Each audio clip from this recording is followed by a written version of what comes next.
Hey guys, tonight we join a salt caravan somewhere in the middle of the Sahara, hundreds of miles still ahead of us.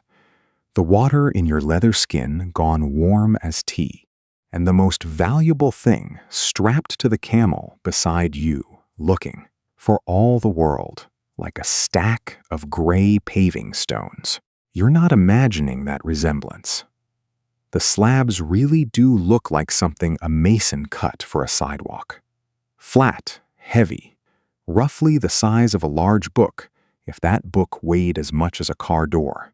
Two of them balanced across a camel's back, one on each side, the animal's gait, adjusting to the new weight with a kind of resigned patience. You've been walking beside this particular camel for 11 days now. You've started to recognize the sound of its breathing. So, before you get comfortable, take a moment to like the video and subscribe, but only if you genuinely enjoy what I do here. And let me know in the comments where you're tuning in from and what time it is for you. It's always fascinating to see who's joining us from around the world.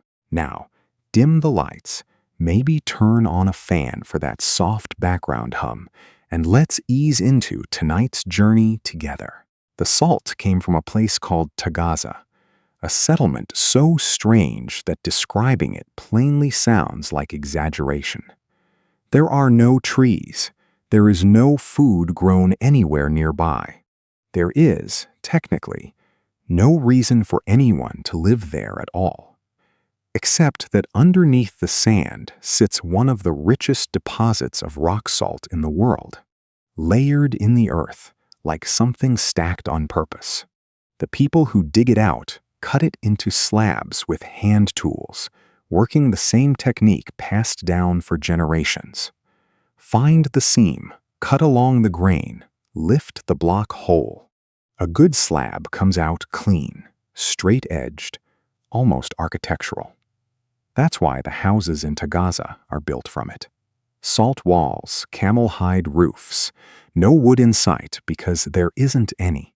You'd think a town built out of its own most valuable export would feel like wealth. It feels more like a mining camp that never got around to becoming anything else. You loaded 2 slabs onto your camel, back at the mine, watching the animal shift its weight, testing the balance the way it always does. Camels are surprisingly opinionated about how they're packed. Get the weight uneven, and you'll hear about it for the next 50 miles in the form of a camel that keeps drifting sideways like a shopping cart with a bad wheel. You've learned to check the ropes twice. You've learned a lot of things twice, actually, because the desert doesn't forgive a mistake made only once with real conviction. Here's the part that doesn't come across in the phrase trade route. A trade route sounds like a road. This is not a road. There's no pavement, no signpost, no fence marking the edges. What there is, instead, is memory, specifically the memory of your guide, who has walked this stretch enough times to recognize a particular dune shape, a certain color shift in the rock, the angle of light on a ridge at a certain hour. He doesn't consult anything written down. He simply knows, the way you might know your own street without needing to read the signs. Except if he's wrong out here, there's no next street to correct onto.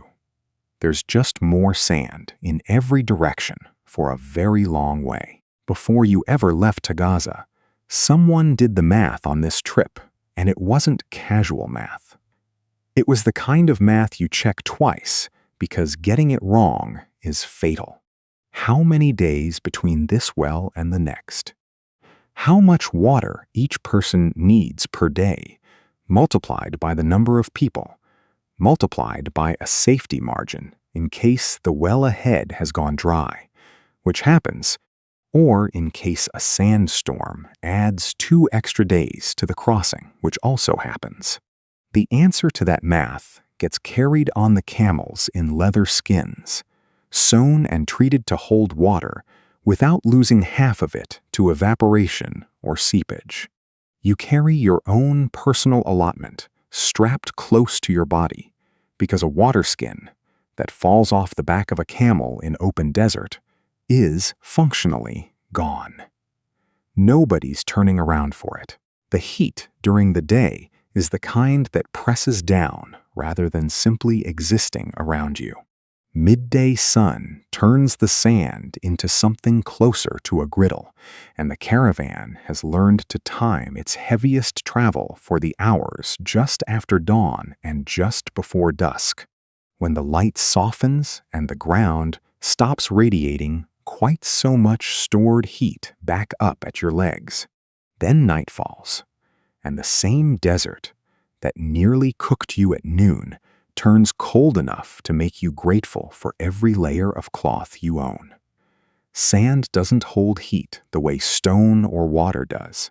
It loses it fast once the sun goes down, and the temperature can drop enough to leave frost on your gear by early morning in the coldest stretches.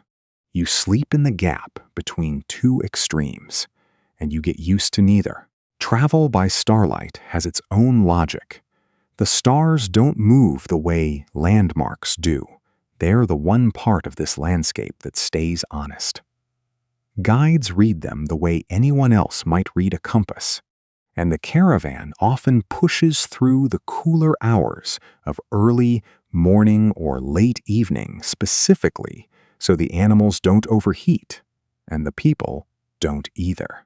It also means a fair amount of the journey happens in near total darkness, broken only by whatever moon there is, and the low murmur of 40 or 50 people trying not to talk too loudly, because sound carries strangely out here, and nobody wants to be the reason the whole caravan loses its rhythm. Then, some days, the wind changes. You feel it before you see it, a shift in the air that seasoned travelers notice before anyone else does, a kind of stillness that isn't really stillness, more like the desert holding its breath.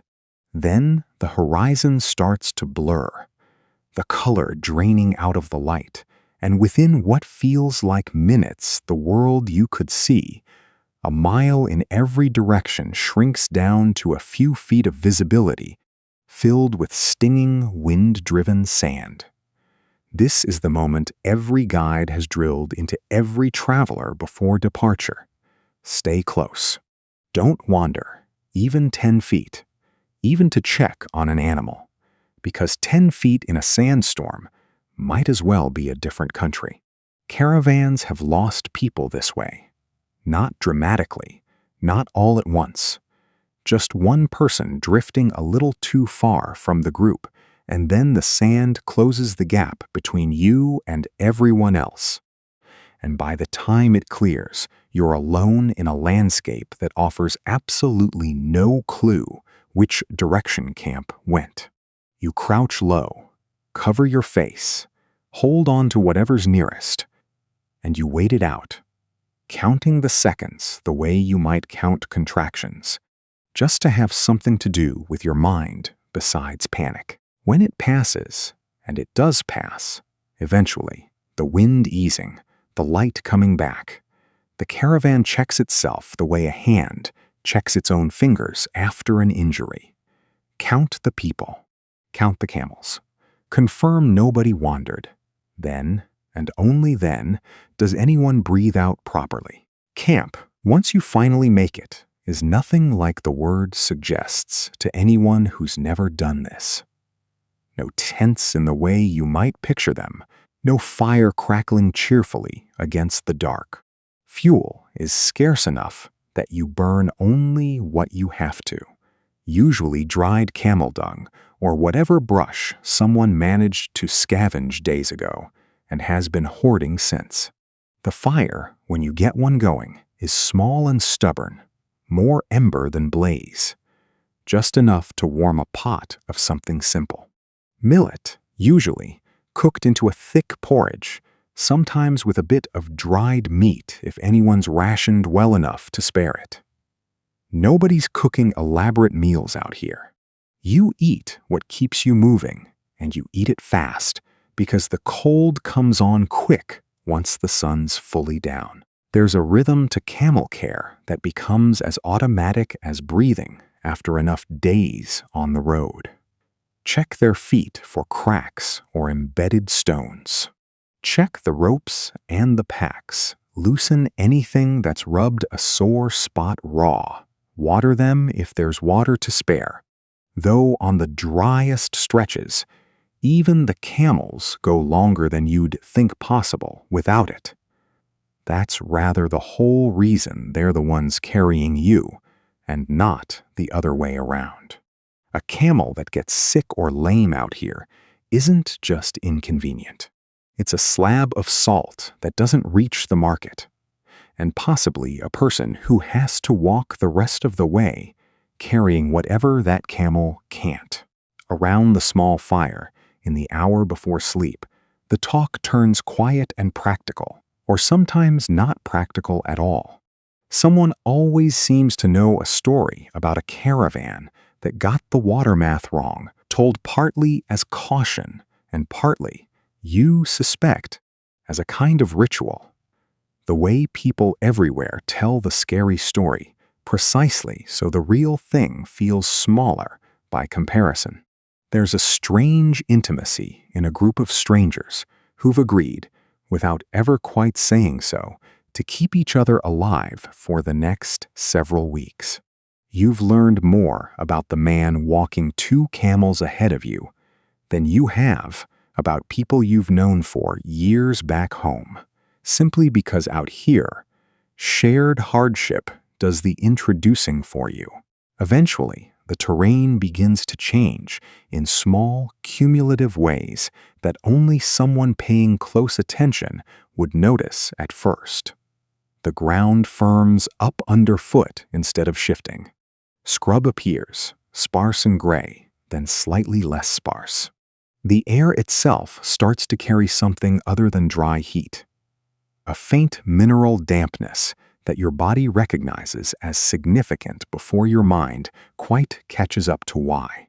You are getting close to a well, or a settlement, or both, and after enough days of nothing, the smallest sign of green feels almost aggressive in how much attention it demands. The settlement you reach isn't Walata yet. That's still ahead. But it's a waypoint. One of the small desert towns that exist specifically because caravans need somewhere to restock before the final stretch. Here, the caravan's guide does the talking, bargaining for water, for food, sometimes for fresh camels if any of yours have started to falter, is its own kind of skill, equal parts patience and theater. Prices shift depending on how desperate you look. So nobody wants to look desperate, even if privately everyone very much is. You watch the negotiation unfold the way you might watch a card game where you don't know the rules but can tell, from the tone of voices, roughly who's winning. This dependency is not comfortable, and nobody pretends otherwise. Out here, you are, for a few hours, entirely reliant on the goodwill and the pricing decisions of people who have no particular reason to be generous with strangers passing through. A caravan that offends its hosts or simply arrives at a bad time might find water harder to buy than it should be. That, too, is priced into the whole journey, not just in coin, but in the quiet diplomacy required to keep moving. It's worth pausing here on the arithmetic of value, because this is really the heart of why a slab of gray rock salt is worth what it's worth by the time it reaches the markets of the South. It isn't the salt itself that's rare. Taghaza has more of it than anyone could dig out in a lifetime. What's rare, what actually costs something, is everything wrapped around it. The weeks of travel, the water carried at real risk, the animals fed and nursed the whole way, the guide's memorized knowledge of a landscape with no landmarks. The toll on human bodies that spend a month alternating between blistering heat and biting cold. Every one of those things gets folded invisibly into the price of the slab, the way the cost of a long, difficult delivery gets folded into the price of anything shipped somewhere remote. Except here, the delivery driver's life is genuinely on the line the entire way. And there's no tracking number, just trust, memory, and a great deal of quiet nerve. By the time this salt reaches buyers farther south, in places where salt occurs nowhere in nature and the body needs it just to survive the heat and the diet, it will be worth close to its weight in gold. Not as some poetic exaggeration, actually close to that, pound for pound, in certain markets, in certain seasons. And every person walking beside you right now, tending a camel, rationing water, watching the horizon for the next change in wind, is quite literally walking that value into existence, one exhausting mile at a time. The next stretch of road, mercifully, is shorter than what's behind you. Ahead lies Walata, a town on the true edge of the desert's grip, where the sand finally starts to lose its argument with the world beyond it. You've heard about it from other travelers, a place of mud brick walls and real shade, real markets, a sense that the desert's rules no longer apply quite so absolutely. What you don't know yet, and have no particular reason to think about, is that Walata will also be the arrival point, some years from now, for a very different kind of traveler. One who won't be hauling salt at all, but carrying instead a head full of opinions, a habit of writing everything down, and a temperament that finds almost as much to complain about as to admire. The last stretch into Walata announces itself slowly, the way most real changes in the desert do. Not with a dramatic reveal, but with small accumulations that eventually add up to something undeniable. The dunes flatten. Patches of hardy grass appear where nothing grew for weeks. The air carries dust of a different kind, town dust, mixed with wood smoke and the smell of animals that aren't camels. Then the walls themselves come into view, mud brick, low and sun-baked, with rooftops catching the light in a way that, after a month of sand, looks almost absurdly civilized. Walata sits right at the seam between two different worlds, which is precisely why it exists where it does. It's the first proper town the caravan reaches after the worst of the crossing, and the last one before the true south. In the years this route runs at its busiest. Everything about it is built around that hinge position. Its markets, its officials, its habit of taxing and organizing the caravans that pass through. Because a town sitting at a choke point like this one doesn't need to produce much of anything itself. It just needs to manage what flows through it and take its share. Your caravan doesn't unload everything here. Some slabs stay lashed to the camels, bound for markets farther on, toward Timbuktu and beyond.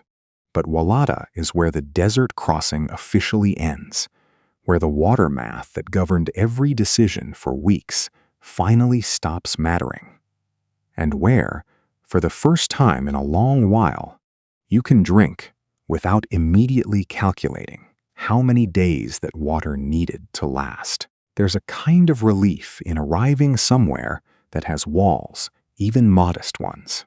A wall means someone built it on purpose, which means someone intended to stay, which means, in a very basic sense, safety of a kind the open desert never offers. You'll sleep tonight without listening quite so hard for the wind changing. Word travels fast in a border town like this, and word of a caravan's arrival travels fastest of all. merchants checking what's for sale, officials checking who's passing through, and, depending on the era and who's in charge, a governor-s representative making sure everyone understands whose territory this is. Trade like this was never just camels and salt moving in one direction. It ran on relationships, on repeated visits, on reputations built slab by slab, trip by trip, until certain names became known and certain caravans became trusted in a way that made the next crossing marginally easier than the last. That trust, once earned, was worth almost as much as the salt itself. A guide known and respected along this route could command better terms, faster passage, warmer welcomes. A newcomer, no matter how much salt he carried, started from zero every time. And so the caravan settles in Walata, at least for a few days, trading, resting the camels, restocking for whatever comes next. And the anonymous worker who carried this salt across the Sahara fades back into the ordinary rhythm of a life built entirely around this same journey, over and over, season after season. No monument gets built for him. No account of his crossing survives in any library. He is, in the truest sense, the invisible labor inside the price of something we've all held in our hands without a second thought. And that, more than any single dramatic moment, is the real story of the Salt Road. Years later, a very different figure will stand on this same ground, in this same town, having crossed roughly the same desert, by roughly the same logic of wells and water and guides. But where the caravan worker left no trace of his passage beyond the salt he carried, this next traveler is about to do something almost nobody else on this route ever thought to do. He's going to write it all down. He wasn't supposed to end up here, strictly speaking. By the time this particular traveler reached the edge of the Sahara, he had already spent the better part of 2 decades crossing an enormous stretch of the known world.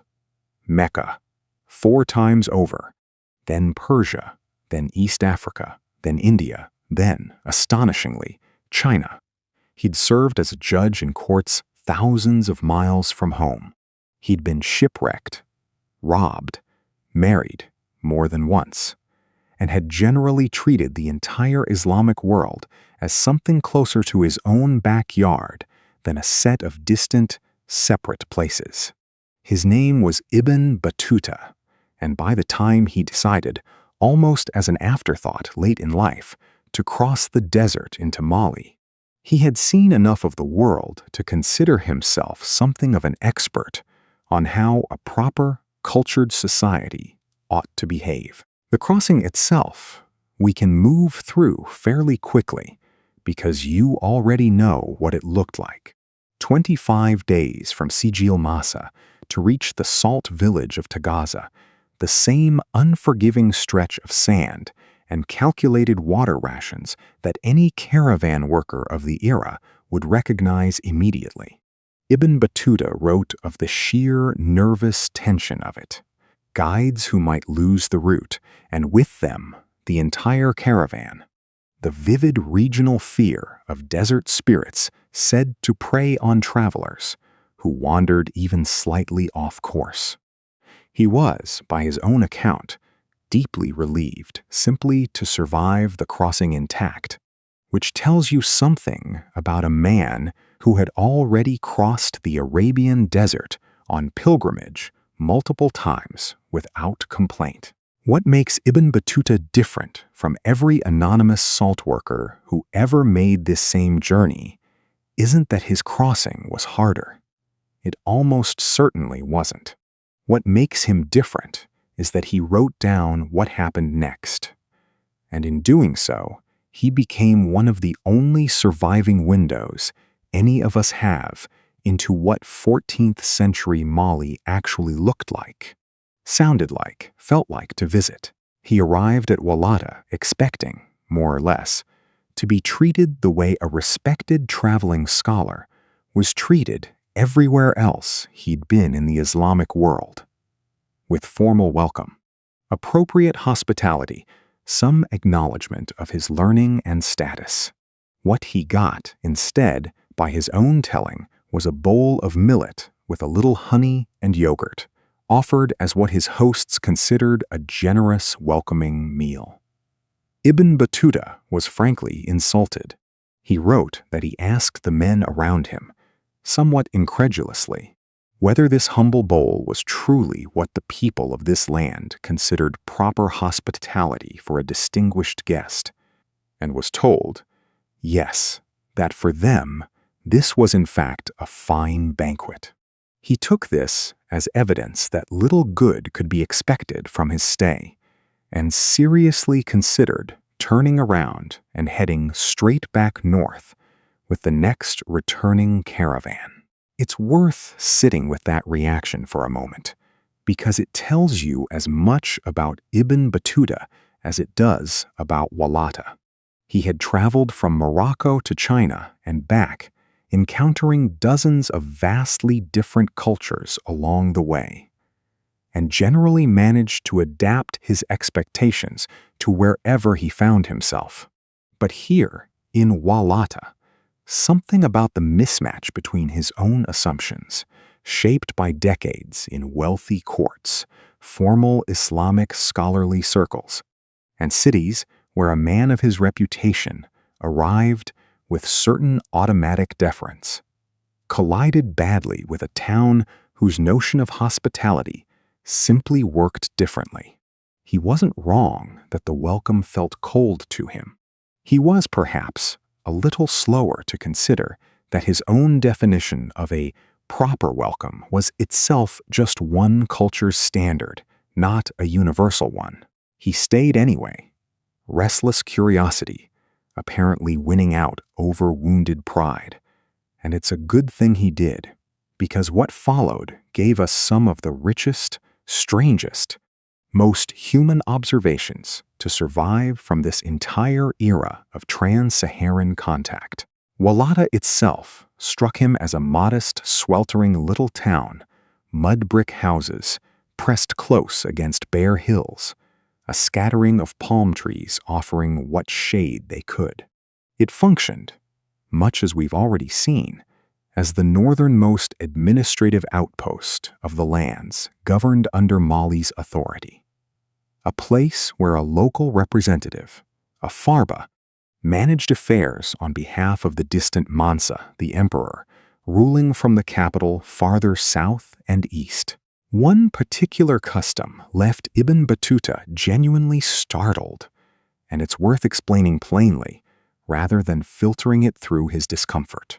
Among the Masufa people he encountered around Wallata lineage and inheritance ran differently than in his own deeply patrilineal upbringing. Descent and succession followed the mother's line. A man's heir was understood to be his sister's son, not his own biological son.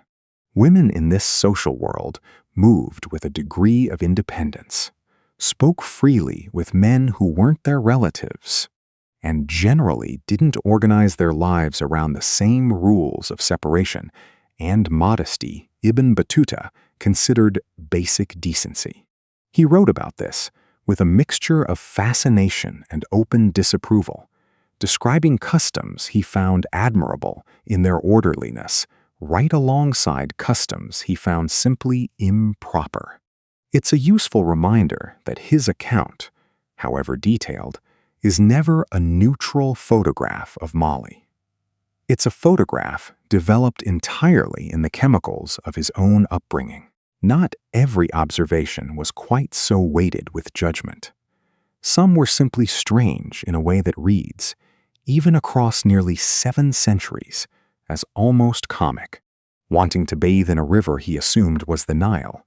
It was, in fact, the Niger, though he had no way of confirming that. He found a local man persistently positioning himself between Ibn Battuta and the water. Irritated at what he took for rudeness, he eventually discovered the man wasn't being rude at all. He was quietly placing his own body between a foreign visitor and a very large crocodile submerged just beneath the surface, sparing Ibn Battuta an ending considerably less dignified than the one history actually gave him. From Walata, Ibn Battuta pushed onward, deeper into the heart of the Mali Empire, eventually reaching the capital city itself. Mali, the city that shared its name with the empire it governed, and the seat of the reigning ruler, Mansa Suleiman. When he arrived, he found lodging had already been arranged for him, a house secured by a local resident of some standing, a man named Muhammad ibn al-Faqih. Candles and food arrived that same evening, courtesy of his host's son-in-law, and the following morning brought a steady procession of prominent local figures, eager to meet the well-traveled scholar from the north. Among them was the Qadi of the city, a judge named Abd ar-Rahman, whom Ibn Battuta described with genuine warmth as a man of fine character. He also met an interpreter named Duga, described as one of the principal men serving the court, whose role would prove essential in nearly every formal interaction that followed. This is worth pausing on, because it's a meaningfully different welcome than the one he received at Walata. Whatever friction existed at the desert's edge seems to have eased considerably once he reached the political and intellectual center of the empire, among people whose own education and status more closely mirrored his.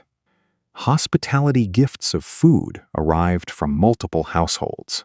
He was treated, by his own account, with real generosity, the kind of reception he'd expected all along, simply delayed by a few hundred miles and one uncomfortable bowl of millet.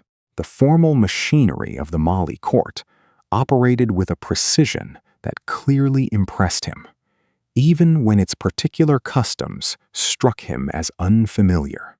Royal audiences followed careful, established choreography.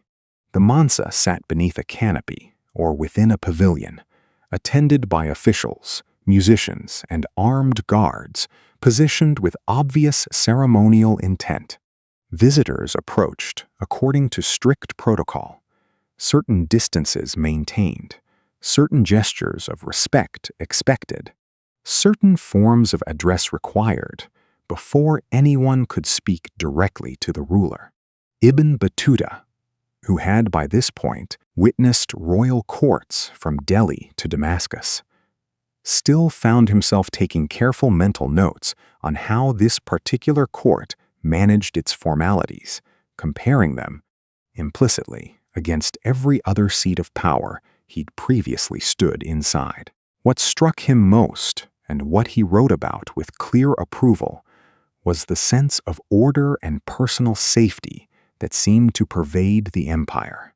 He described travelers moving securely along the roads, largely free from banditry or the casual violence he'd encountered in some other regions during his decades on the move.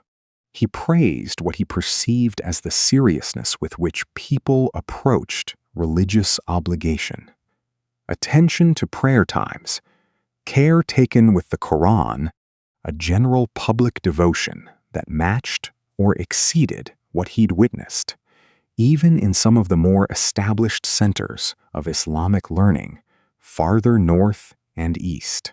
For a man whose entire life had been organized around Islamic scholarship and pilgrimage, this mattered enormously. It was, in his eyes, genuine evidence of a serious and legitimate society, whatever else he found puzzling about its particular customs. But praise and irritation sat side by side in his account, often within the very same paragraph. He recorded, with obvious discomfort, moments where he felt his own status wasn't given quite the recognition he believed it deserved. Gifts he considered too modest for a man of his reputation. Courtesies extended that fell short of what he'd come to expect after decades of moving through royal courts as an honored guest rather than an ordinary traveler. He wrote critically about certain customs surrounding etiquette before the Mansa, describing forms of prostration and deference that struck him as excessive, even as he simultaneously praised the underlying order those very customs helped maintain. He was, in other words, a man perfectly capable of admiring a system's function while resenting his own position within it. This tension threads through nearly everything he wrote about Mali, and it's worth naming plainly rather than smoothing over. Ibn Battuta was an extraordinary witness, educated, well-traveled, genuinely curious, and willing to record details that might otherwise have vanished entirely from history. But he was also a product of his own world, a Muslim scholar from North Africa, accustomed to certain forms of deference, certain standards of formality, certain assumptions about how women should move through public life and how a distinguished visitor ought to be received. Reading his account of Mali means reading two things simultaneously: a genuine, detailed record of a 14th-century West African empire at the height of its power, and the personality of the specific, opinionated, sometimes prickly man doing the recording. His stay in Mali eventually came to an end not by his own choice, but by royal instruction. Word reaching him that his presence was expected back north, whether framed as invitation or command, depending on which account you trust. He departed the way he'd arrived, by caravan, retracing much of the same grueling desert route, carrying with him not slabs of salt, but something considerably lighter and, as it turned out, considerably more durable. A head full of memories that he would eventually dictate to a scribe.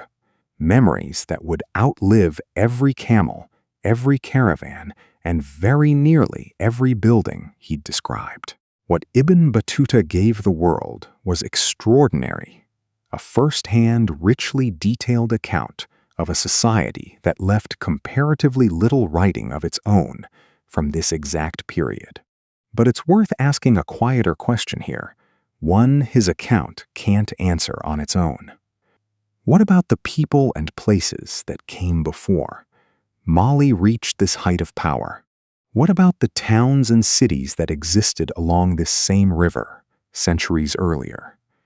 With no traveling scholar passing through to write anything down at all, because long before Ibn Battuta ever set foot near the Niger, and long before the Mali Empire existed in any form he would have recognized, there was already a city standing on that riverbank.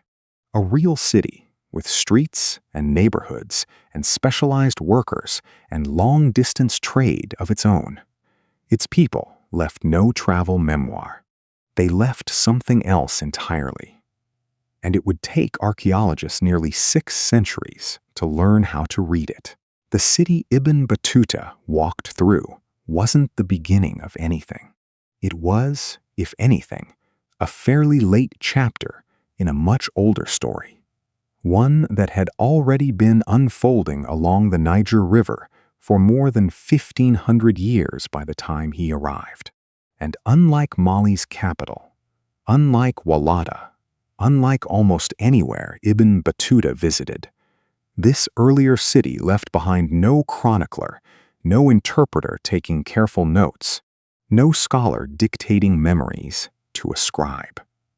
It left behind only the ground itself, layer upon layer of it, compacted by centuries of people simply living their lives on the same patch of floodplain, generation stacked on generation like pages in a book nobody thought to write down.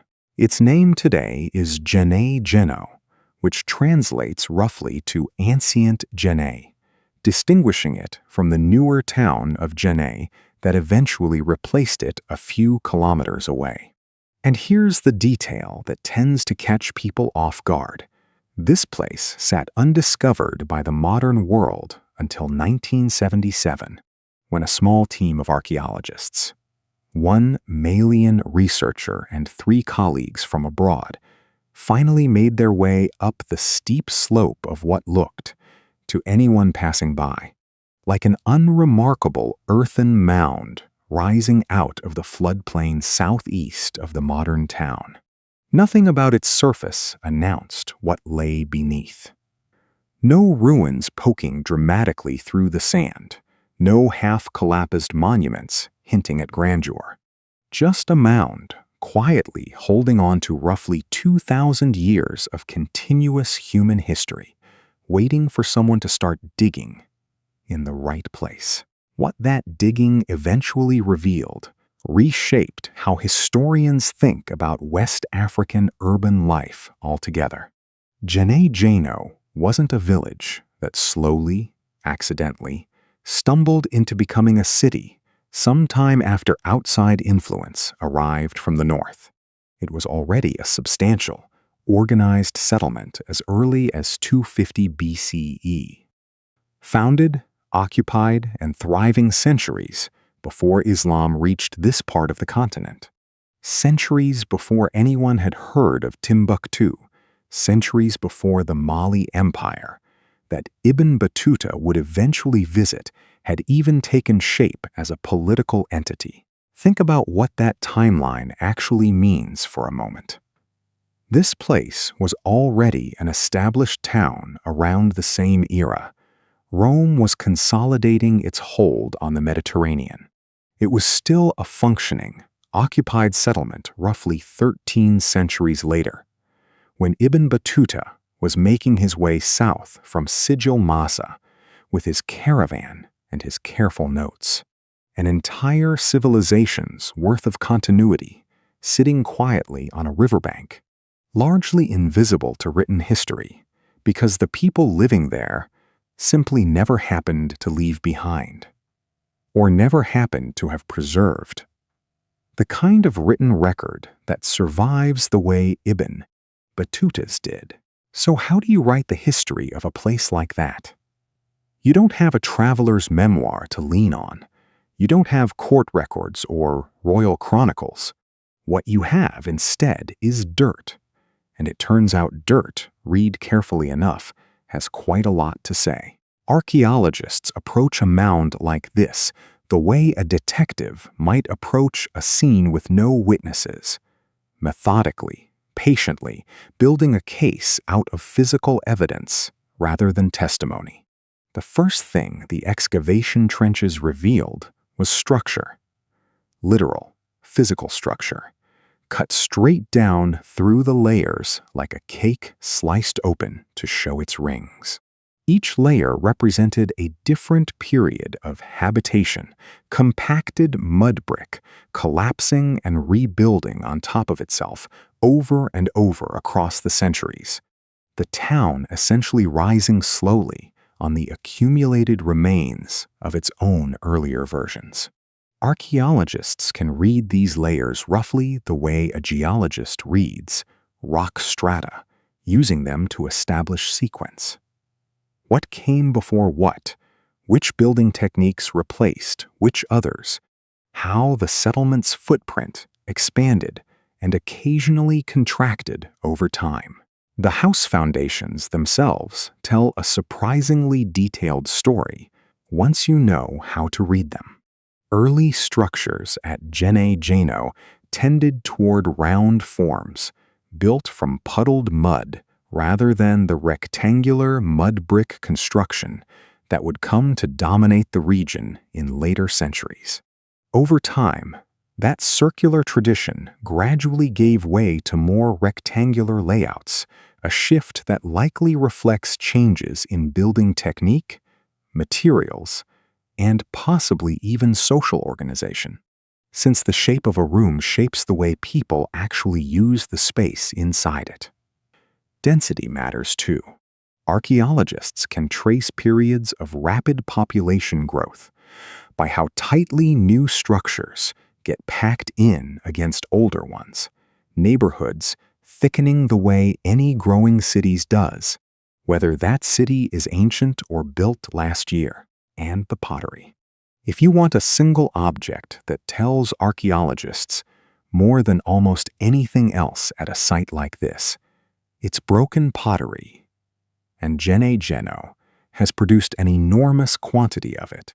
Styles of decoration, methods of shaping, changes in the clay itself.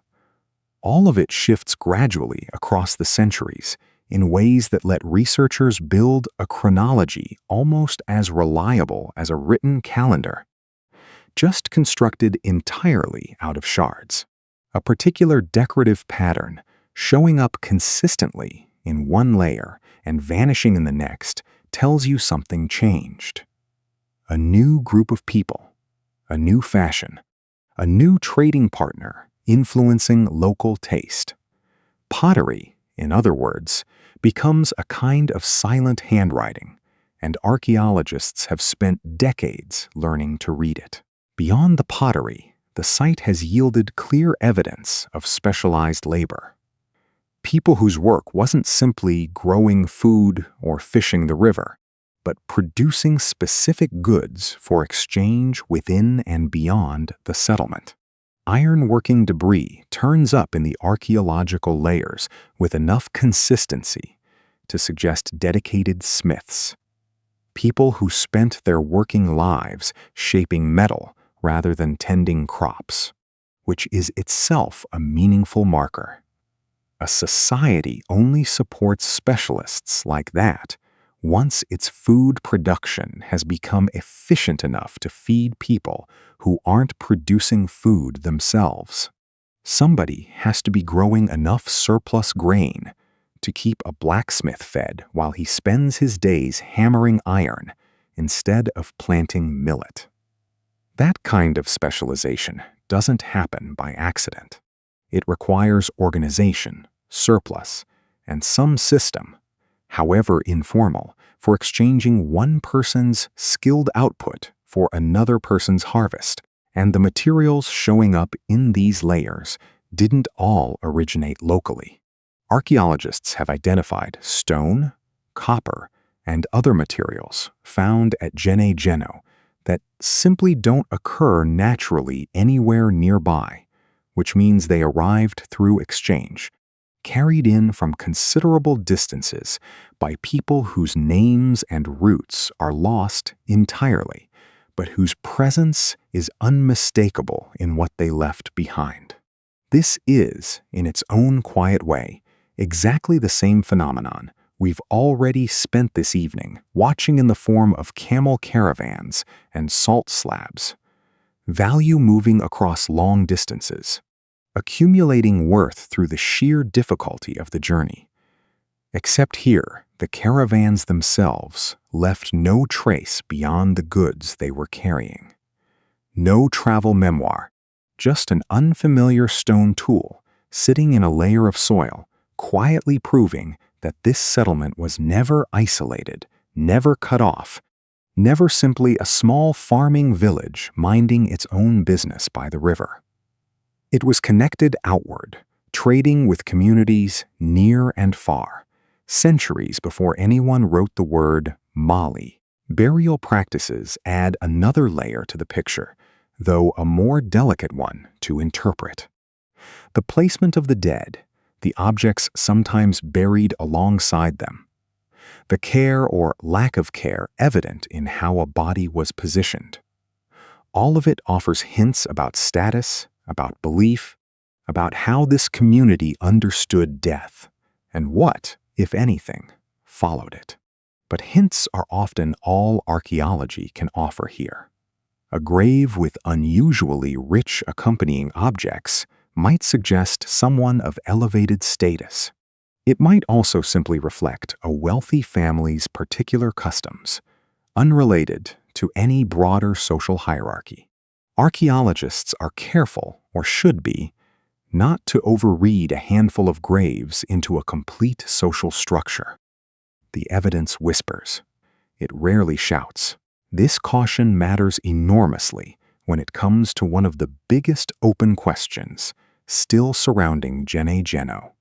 Who, if anyone, was actually in charge?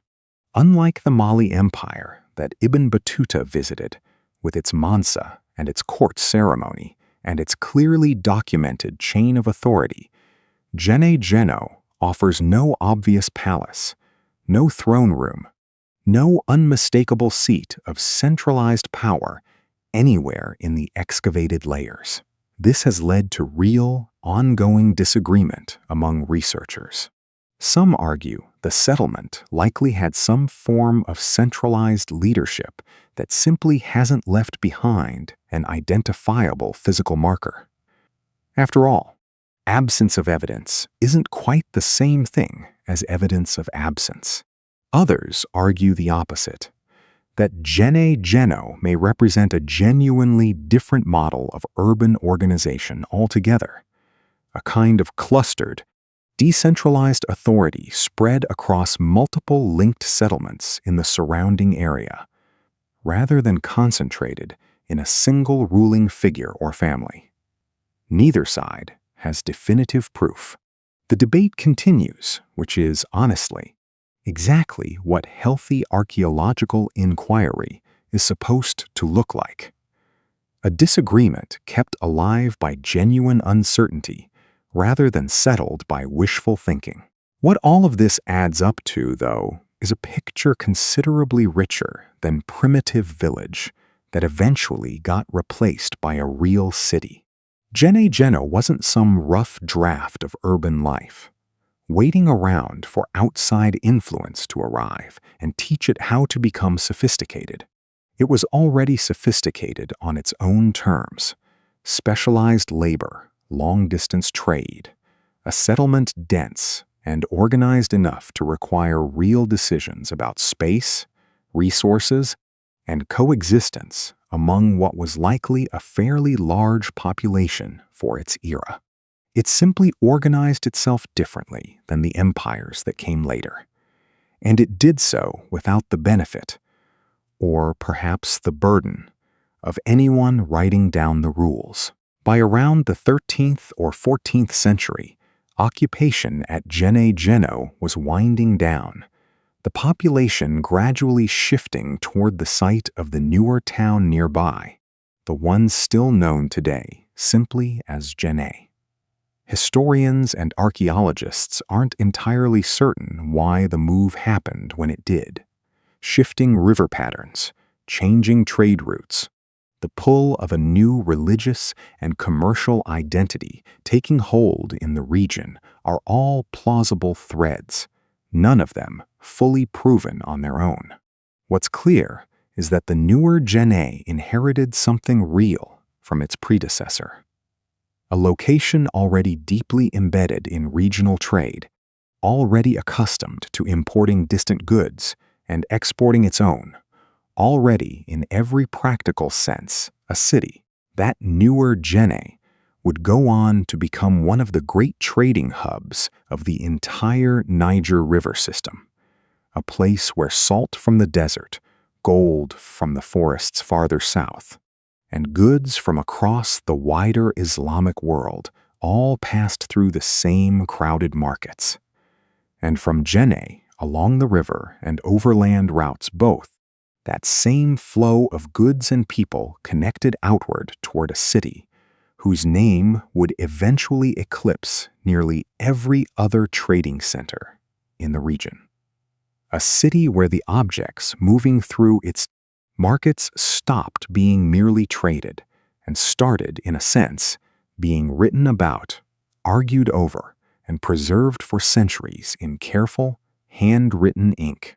Somewhere in a quiet room in Timbuktu's Sankore quarter, in the 15th or 16th century, sits a household that has spent generations turning trade into something else entirely.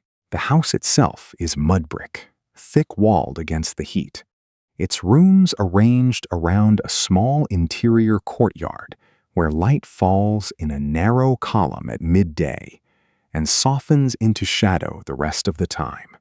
This is a scholar's household, or perhaps a merchant's household, that has, over a generation or two, become a scholar's household as well. The two roles were rarely as separate here as you might expect. Somewhere off the courtyard, in a room set aside specifically for the purpose, sits a private library. Shelves, or more often simple wooden chests and leather satchels, holding a collection of manuscripts that represents, in very real terms, the accumulated wealth and reputation of an entire family line. It's worth sitting with that idea for a moment, because it's a genuinely strange thing to picture if you've grown up in a world where books are cheap and everywhere. Here, a single manuscript could represent real money, the kind of money that, a few generations back, might have arrived on the back of a camel as slabs of gray Saharan salt, or as gold dust weighed carefully on a merchant's scale. Somewhere along the way, someone in this family made a decision that would define the household's identity for generations afterward. Rather than simply spending that wealth on livestock or grain or cloth, they began converting some of it into paper, ink, and the specialized, painstaking labor of copying. That conversion process deserves a closer look because it wasn't simple and it wasn't cheap. Paper itself had to be imported, carried across the same desert routes that once carried salt southward, meaning a blank sheet of writing material was already, before a single word touched it, a well-traveled and moderately expensive object. Ink was prepared locally, often from soot or plant materials mixed with binding agents, ground and blended by hand. Binding a finished manuscript required leather, thread, and the kind of careful craftsmanship that, much like ironworking back at Djenné-Djeno centuries earlier, represented a genuine specialized trade rather than something any household simply did for itself. And then there were the scribes, professional copyists whose entire livelihood depended on the steady, exacting work of reproducing texts by hand, one page at a time, for months on end, depending on the length and complexity of the work. A single manuscript might take a skilled copyist weeks to complete, longer if the text required particular care, decorative elements, or multiple color inks for emphasis and correction.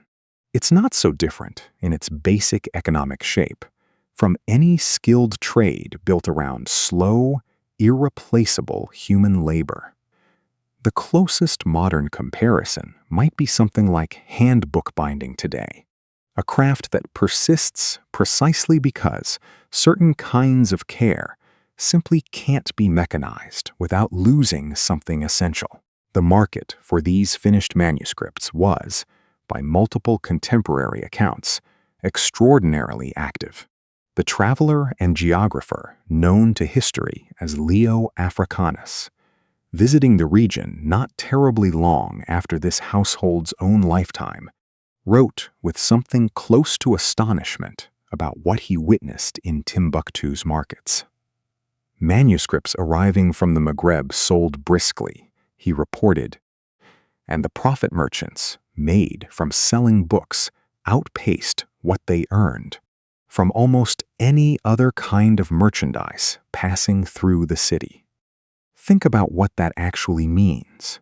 In a city famous, even today, for the gold and salt that moved through it, a savvy merchant of this era might reasonably have concluded that books were the better business. That single detail tells you something important about what Timbuktu had become by this point. It wasn't merely a stopping point where northern goods traded hands for southern goods and everyone moved on. It had developed into a place where wealth actively transformed itself into something else, where salt and gold, having crossed the desert, didn't simply pass through the city, but got converted, in a very real sense, into knowledge, into education, into reputation that could outlast any single caravan season, any single trading generation.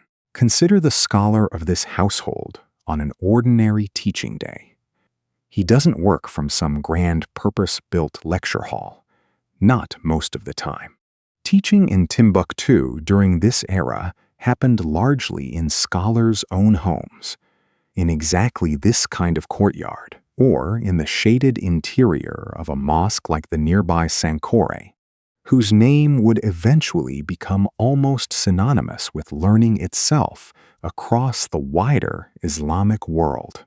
A student wishing to study under this particular teacher would formally attach himself to him, sometimes for years, working through texts on grammar, law, theology, or whatever specialty the scholar had built his reputation around. Payment for this instruction wasn't standardized the way a modern tuition bill might be. A student paid in money if his family had it, in goods if they didn't, in labor or service if that was what they could offer instead. The relationship between teacher and student ran less like a transaction and more like something closer to an apprenticeship, built on years of accumulated trust and mutual obligation. A serious student, working through a text with his teacher, would often own his own copy of the manuscript in question. Not a printed edition, obviously, but a hand-copied version, sometimes copied by the student himself as part of the learning process, sometimes purchased already finished from the household's own collection or from the wider book market. And it's in the margins of these manuscripts that some of the most human, most immediate evidence of this whole intellectual culture survives. A teacher's correction, penned in tighter, hastier script than the main text. A student's question, jotted at the edge of a difficult passage. A later reader's commentary, added decades or even a century after the original copying, responding to an argument the original scribe never anticipated having. Layer upon layer of handwriting, stacked across generations, not unlike the compacted layers of mud brick archaeologists once excavated at a much older settlement not far downriver. Different medium, same fundamental instinct. People leaving behind evidence of their presence, their thinking, their small corrections and disagreements for someone else to find later. This household's reputation, like most scholarly reputations in Timbuktu, wasn't built in a single generation. It accumulated the way sediment accumulates, one copied manuscript at a time, one well-taught student at a time, one respected judgment on a difficult point of law at a time, until the family name itself became a kind of currency, recognized, trusted, sought after by students and fellow scholars alike. A student who studied under a well-regarded teacher in this household carried that association with him for the rest of his career, the way a modern professional might carry the name of a respected mentor or institution. Reputation, in this economy of learning, functioned almost exactly like the trust a caravan guide built up over years of successful crossings. It made everything that followed a little easier, a little more valuable, a little more likely to succeed. And hospitality remained woven through all of it, an echo of something we've already watched play out much earlier tonight, in a far harsher setting. Travelers passing through Timbuktu, merchants, fellow scholars, students seeking a particular teacher's instruction, often found lodging and welcome in households exactly like this one. Candles, food, a place to rest before the next leg of a journey, offered not entirely unlike the hospitality, Ibn Battuta himself received upon finally reaching the Mali capital. Generations earlier, once he'd moved past the rockier welcome of Walata. The specific customs shifted across centuries and circumstances, but the underlying pattern held steady. A stranger arrives, and a household with resources to spare extends what it can, understanding that the roads run in both directions, and that hospitality offered today tends to circle back, eventually, as hospitality received. The household's daily rhythms outside of formal teaching were, in most respects, unremarkable in exactly the way ordinary life usually is. Meals prepared and shared, clothing mended and maintained. The management of a household that likely included, depending on the family's means, servants or dependents handling various domestic tasks, freeing the scholar's own time for study and instruction. None of this made for dramatic history in the moment. It simply made for life, the accumulated texture of ordinary days that, added together across years, produced the conditions under which serious scholarship could actually happen. Nobody writes brilliant legal commentary on an empty stomach, in an unswept room, with no one managing the practical business of simply existing. What connects this quiet, settled household back to everything we've traveled through tonight isn't a shared timeline exactly. These four stories span centuries, not a single connected narrative. What connects them is something closer to a thread of transformation. The same basic pattern showing up again and again in different form. A slab of salt dug from barren ground and hauled across brutal, calculated distances became worth its weight in gold specifically because of the labor and risk poured into moving it. A traveler's account, filtered entirely through one specific, opinionated, deeply human perspective, became one of history's most valuable windows into a vanished world, precisely because someone bothered to write it down. A scatter of broken pottery and collapsed mud brick foundations, patiently excavated and painstakingly interpreted, became a window into an entire civilization that otherwise left no voice behind at all, and a manuscript, copied by hand over weeks of careful labor, annotated across generations by teachers and students who never met each other, became something closer to a small, portable piece of eternity, carried, read, argued over, and preserved long after the caravan that first carried its raw materials had vanished over some forgotten horizon. Value, it turns out, was never really contained inside the object itself.